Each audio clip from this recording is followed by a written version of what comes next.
The crystal chandelier above me hummed with the soft, icy light that always made the Mercer dining room feel colder than the Appalachian winter outside. White linen tablecloths, polished silver, delicate plates rimmed in gold. Everything looked expensive, important, curated. Everything except the way I felt sitting at that long table. My sister, Adrienne, looked like she was born in the center seat. Back straight, shoulders pulled back, trust fund confidence radiating from her like perfume. I watched her fingertips glide across the rim of her champagne flute, elegant, rehearsed, perfect. She had been preparing for this moment her whole life. I should have sensed what was coming the moment I saw our parents exchange that secretive smile.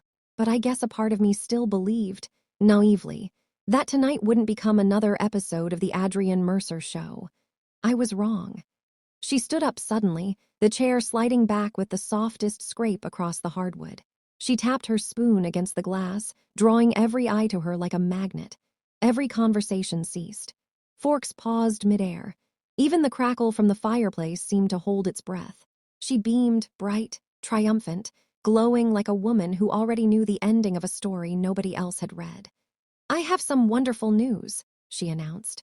"Mom and Dad have entrusted me with the future of Mercer Timber and Land Holdings. Starting next quarter, I will be stepping into my role as the next CEO." The room erupted before she even finished speaking.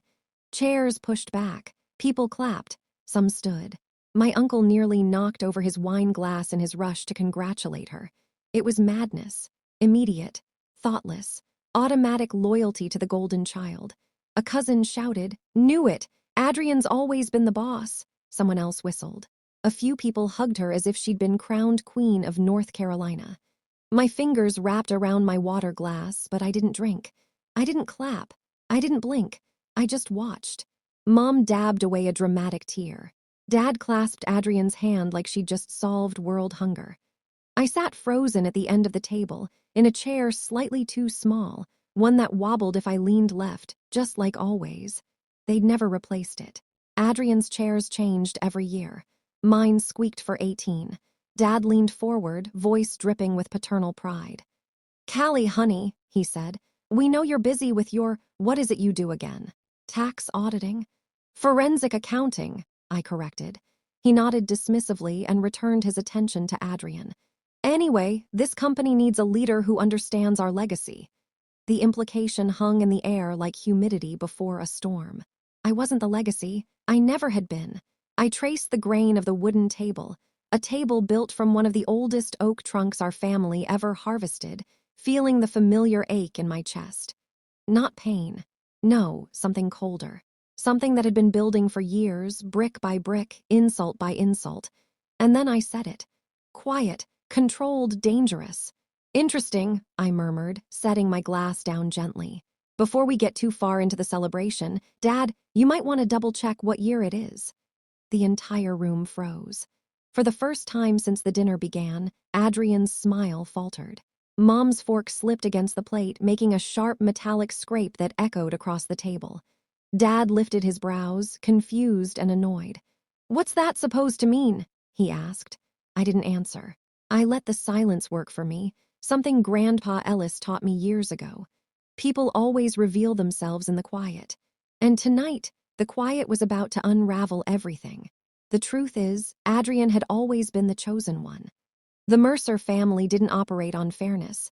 They operated on hierarchy. And from the moment she took her first breath 3 years before me, Adrienne became the sun, and the rest of us became planets orbiting her gravitational pull. She was the first child, the pretty one, the charismatic one, the one who made everything look effortless even when she put in zero effort. Teachers loved her. Coaches worshipped her. Every boyfriend's mother asked when she'd marry their sons. When I came along, it was like the family collectively decided. This one, she'll figure herself out. Mom would clutch Adrienne's face with both hands and gush about how beautiful her hair was, how graceful her posture looked, how she had natural leadership qualities. Then she'd pat my head and say things like, "You're smart, Callie. We need smart people too." Not smart enough to celebrate, not smart enough to trust, just smart enough to be useful. Dad took Adrienne to board meetings at age 14. He handed me receipts to organize. Birthdays were the worst. Every year, Adrianne's gifts were flashy, loud, extravagant. A new laptop, designer bags, even a car at 16. My gifts, a Sudoku book one year, a scientific calculator the next. Practical, Dad said proudly, as if practicality were a personality trait, as if Adrianne didn't get practicality plus everything else. But I was never jealous. Not really. Jealousy requires wanting what someone else has. I didn't want to be Adrianne. I just wanted a seat at the table where my voice mattered. It wasn't until I turned 18 that I realized something crucial. If they weren't going to give me a place at the table, I had to build my own. So I did. A scholarship to UNC Charlotte, a degree in forensic accounting, a job in a firm that valued the mind behind the numbers, not the volume behind the voice.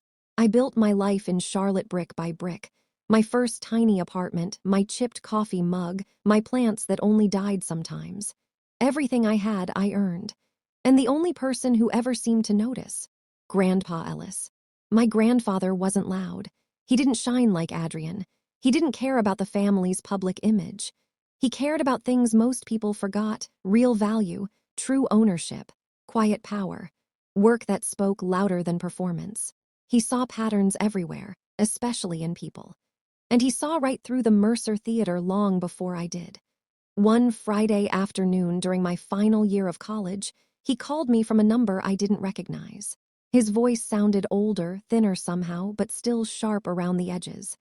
"Callie," he said, "I need you in Asheville by tomorrow morning, and don't tell your parents." I should have asked questions. I didn't.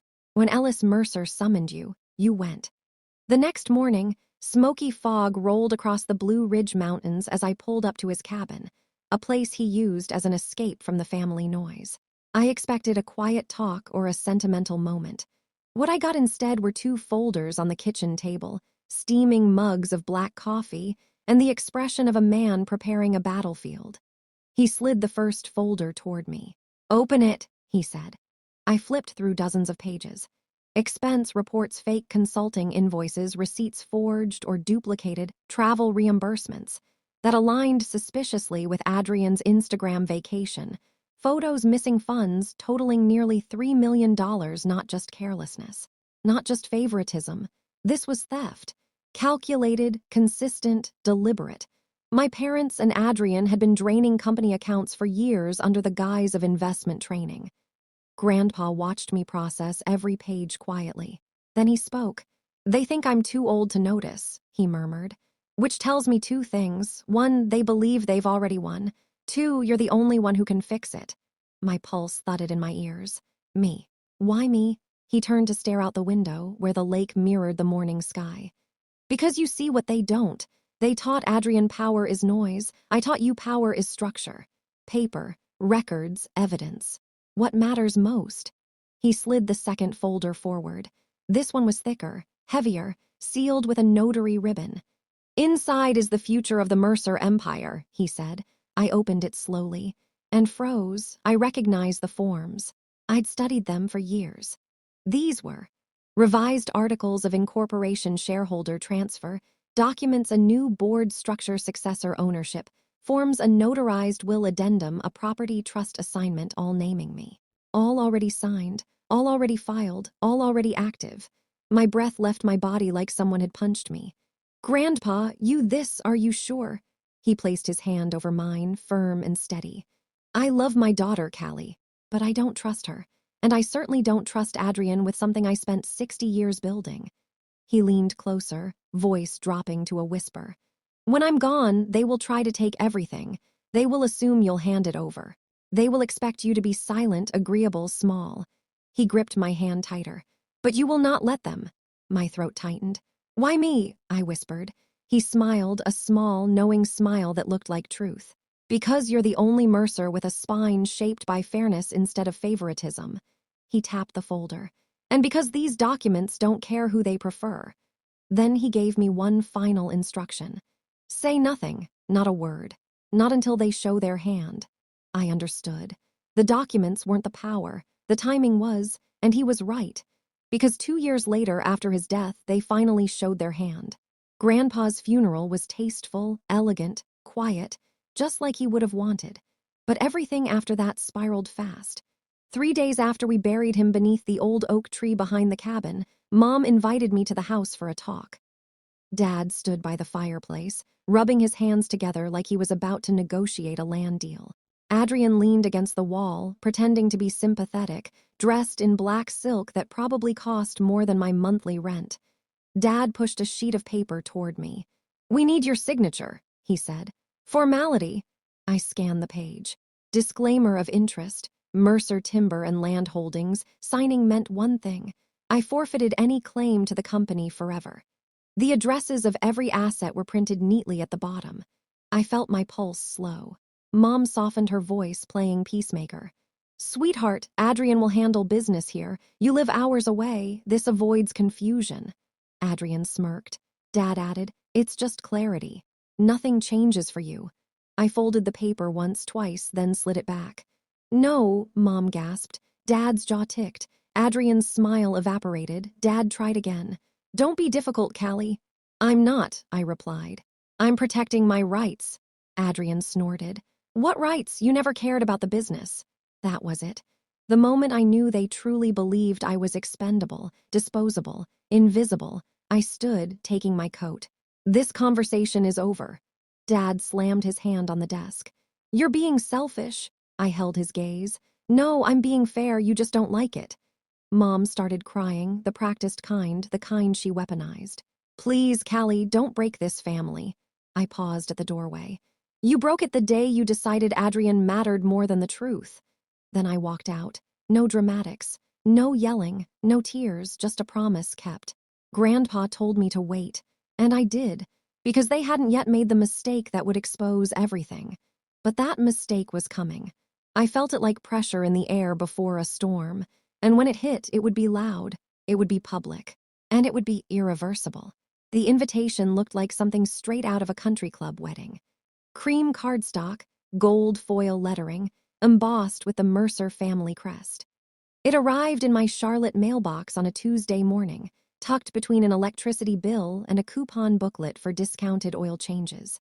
Inside, in my mother's flawless cursive, "Please join us as we celebrate the future of the Mercer legacy. Saturday at 3 p.m. We hope to move forward as a united family."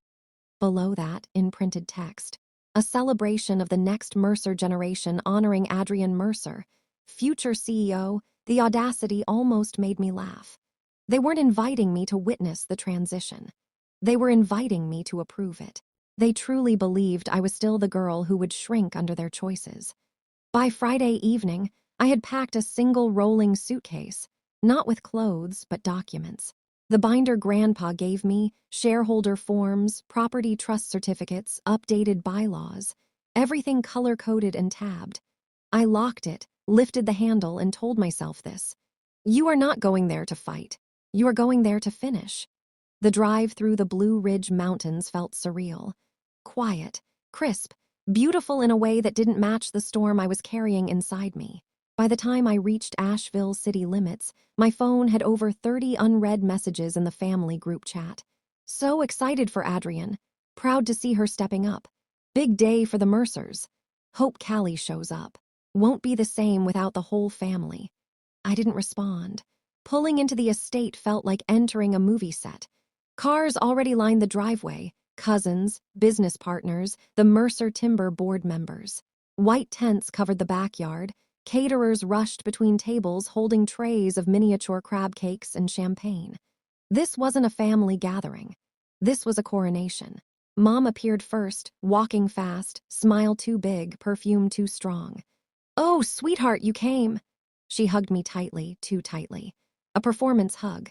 Dad followed, doing the same forced enthusiasm thing older men do when they're lying to themselves. "You made it," he said. "Good, it's important we're all together." Then Adrian stepped out of the French doors, long white dress, loose curls, diamond earrings that sparkled under the porch lights.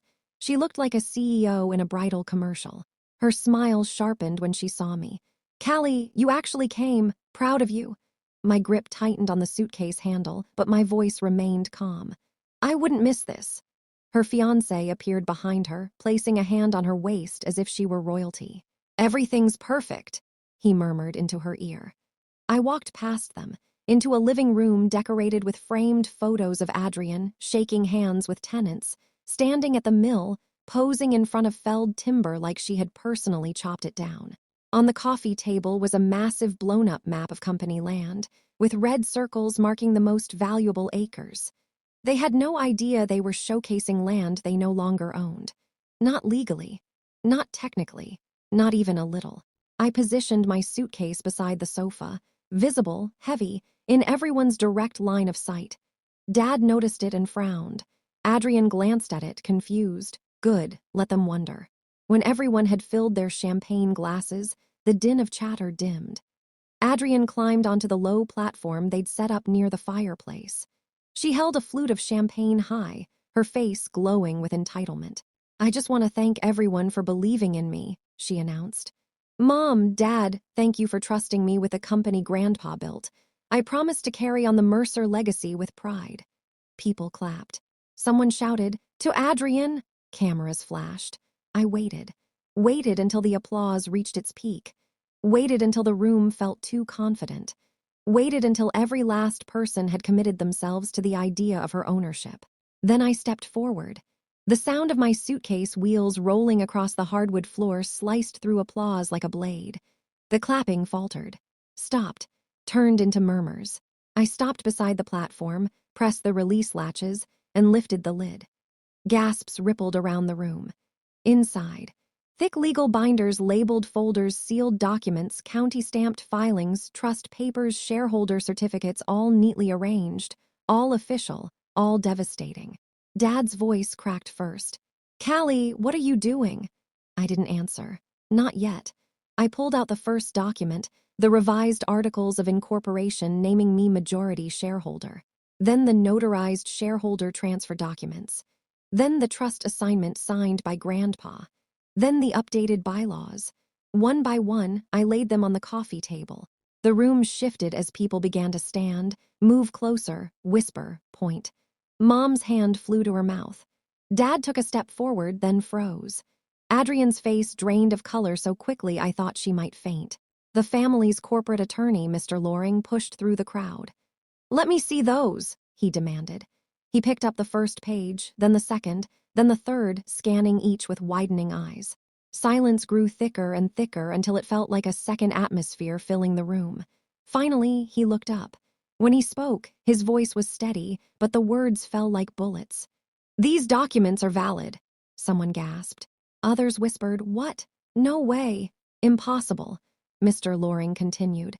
"Everything was legally signed, notarized, filed with the Secretary of State. These are binding documents." He flipped to the signature page.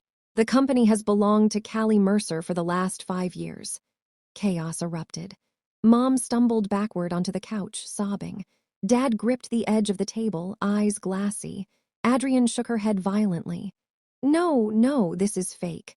Grandpa would never." But I cut her off calmly. "Grandpa didn't trust you, any of you, and he made sure the company went to someone who actually respected what he built." Her mouth opened, then closed. No words came out. I continued.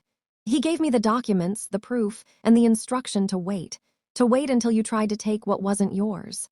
Adrianne lunged forward, grabbing at the papers. "This is not yours." But Mr. Loring held her back. "It is," he said. "Legally, fully, irreversibly." Adrianne screamed, an animal sound, raw and ugly. Her fiancé stepped away from her slowly, quietly. Someone whispered, "Oh my God." Dad fell to his knees, literally, in front of me. "Callie, please, honey, we didn't know." Mom sobbed harder, mascara streaking down her cheeks. "You're hurting your sister," she cried. "You're taking everything." I stared at them, expression unchanged. "Grandpa already took everything from her. I'm just honoring his decision." Adrianne knocked over her champagne glass, the liquid splashing across the floor. "You think this is over," she screamed. "You think you've won?" I didn't even blink. "I didn't come here to win," I said. "I came here to end the lie." And for the first time in her life, Adrianne realized she wasn't the center of the story.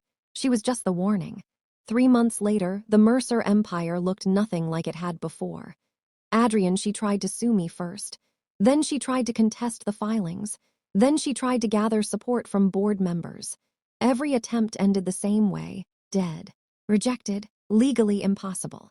When the internal audit I ordered uncovered $1.4 million in fraudulent consulting fees tied to her, the board officially removed her from every role she'd held. Her fiancé left her the same week the news broke. She sold her house and moved to a one-bedroom apartment in Raleigh. Rumors said she cried in the parking lot after returning her leased Mercedes. I didn't check in. I didn't need to. Mom and Dad, the worst blow hit them quietly. The company accountant, now reporting directly to me, dug up years of personal expenses they had funneled through the business. Jewelry, luxury vacations, designer furniture, memberships to elite clubs. When the IRS review hit, the numbers weren't kind. They were forced to sell their lake house, then their boat, then Mom's diamond necklace collection. They moved into a townhouse near a strip mall on the outskirts of Asheville. Mom still texts occasionally, mostly guilt-laced paragraphs about forgiveness and family. I don't reply. Dad hasn't called in months. The company under my direction.